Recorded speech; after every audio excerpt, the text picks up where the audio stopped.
Hi, my name is Jolie Porter. I am a student at Liberty University in English 607. This is my micro-teach lesson on invention strategies titled Romancing the Writer. I am an intermediate school teacher in Texas, and for us that typically means 5th and 6th grade.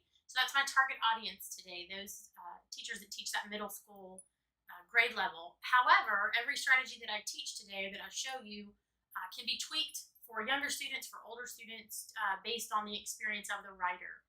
My learning goals today are that the students will be able to distinguish between different invention strategies and to develop their own invention strategy plan to use within their classroom.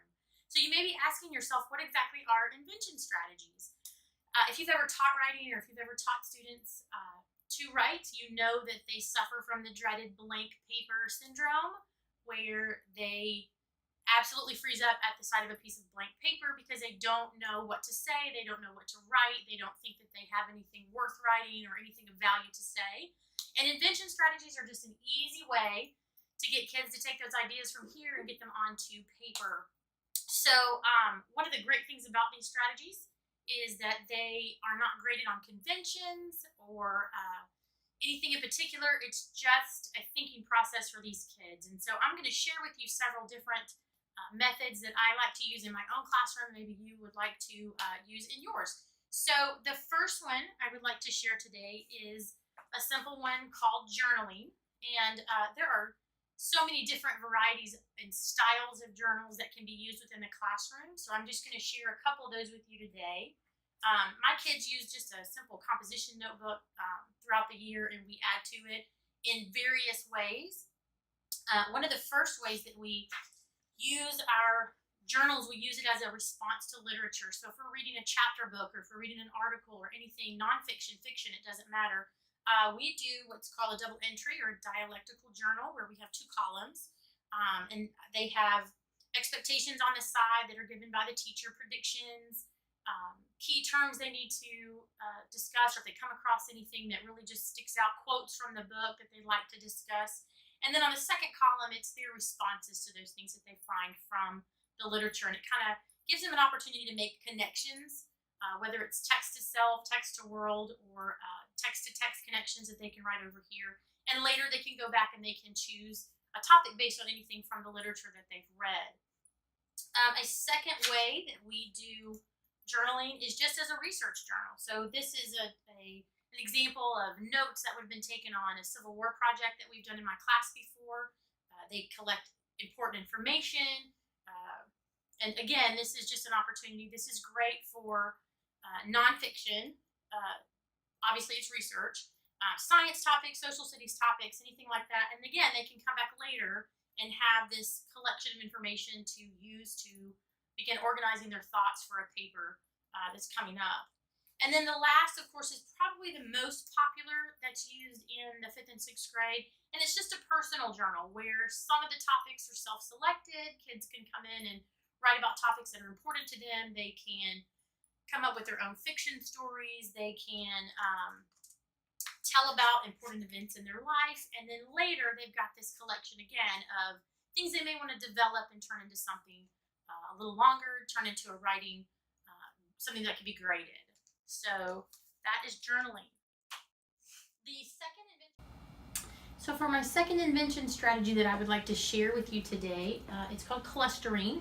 And in my classroom, one of the ways I love to romance the writer is to use literature. We use picture books, we use chapter books, all kinds of literature to engage our students into writing. And so one of the books we use early on in the beginning of the year is How I Spent My Summer Vacation by Mark Teague. It's a great picture book that we share, and one of the clustering activities that we do is on vacation. So I'm going to share that with you today.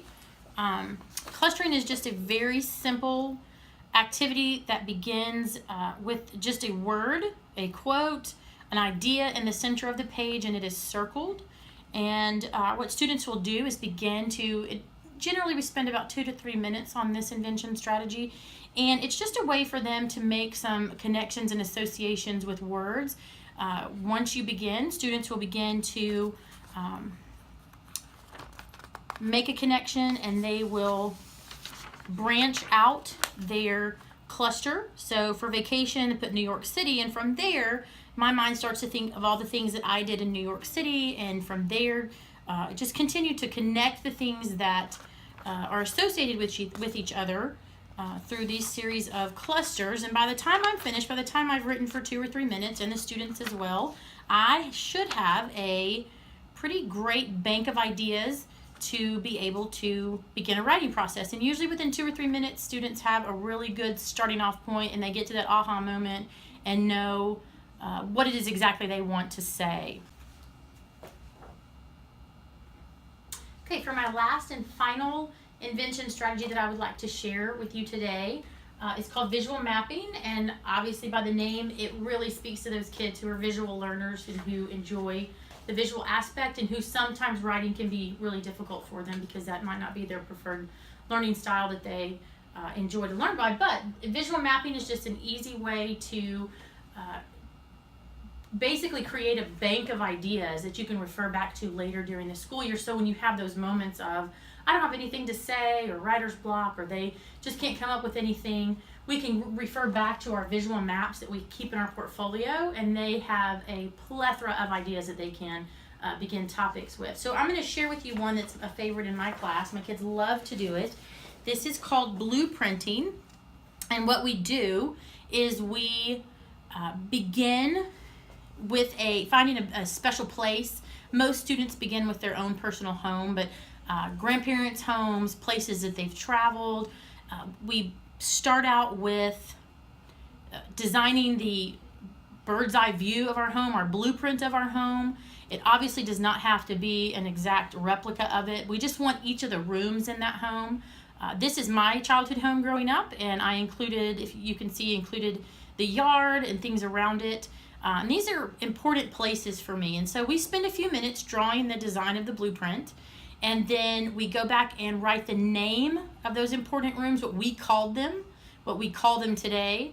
And then we go back and within each room in the home, we write memories that took place in those homes. And these are not complete sentences by any means. These are not complete stories. These are just ideas that later we can come back to. So if I have a student that says I don't have anything to write about, I can say, hey, go back to your blueprint and tell me about what went on in your living room, memories that you have from that room in your home, or tell me about what happened in your backyard of your blueprint. Tell me things that you love. Or we can even take the entire blueprint and create just a very well-developed story or personal narrative about our home. I'll just stop right there. Another form of visual mapping that we like to do is start out with a picture of ourselves in the center of our paper, and then we have a variety of topics that we choose from, and we branch out from there. Some of the topics may be things like favorite things, least favorite things, my family, bucket list, things that I want to do for the future. And it really could change. You could use we call them me maps. You can use a me map for a variety of topics. If you're going to have students write from the point of view of a character in a book, or from a famous person you've learned about in history, they can develop a me map on that person and fill in those same exact things, their favorite things, things that made them famous, how they grew up, where they grew up. And then again, you have this bank of ideas to go back and refer to at some point during the year, or to begin writing a narrative about a biography about someone in science or in social studies. So hopefully I've shared some things with you today that you can kind of put in your teacher writer's toolbox, that you can share with your students to encourage them to get those wonderful thoughts that we know that they have onto paper so that they can begin the writing process. Thank you so much.